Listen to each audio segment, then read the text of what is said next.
Vice ganda may matinding resback kay Christy Fermin matapos siyang sabihan na sip-sip sa GMA Network. Kaagad na rumesback ang unkabogable star na si Vice ganda sa mga paninira ni Manay Christy Fermin kung saan sinabihan siya nitong sumisip-sip sa mga bosses ng GMA Network matapos niya itong pagtawanan. Noong may prangkisa pa ang ABS-CBN, hindi na nagpigil pa ang komedyanteng si Vice ganda at kaagad na rumesback kay Christy Fermin at sa mga kasamahan nito nang sabihan siyang sip-sip sa GMA Network.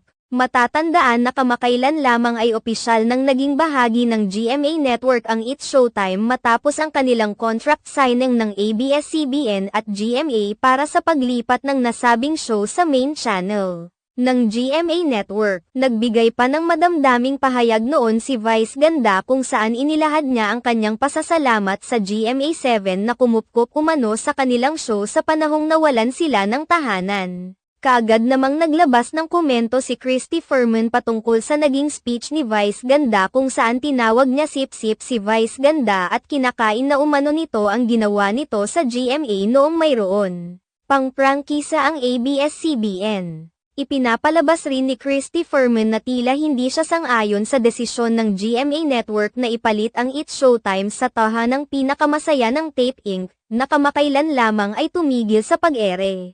Ayon kay Christy Fermin, pinapalabas lamang ng GMA Network na mas magaling ang hosts ng ABS-CBN kaysa sa mga kapuso artist. Tila nawalan rin umano ng pagkakataon ang ilang mga kapuso artists na mabigyan ng trabaho kung sakaling nag-produce ng sariling show ang GMA7. Sa kamakailang tweet ni Vice ganda, nagbahagi siya ng isang meme na makikita ang mga pangit na nilalang na ipinagpalagay ng lahat na si Christy Fermin dahil sa isinulat na nay, at caption nitong buwak biwak biwak.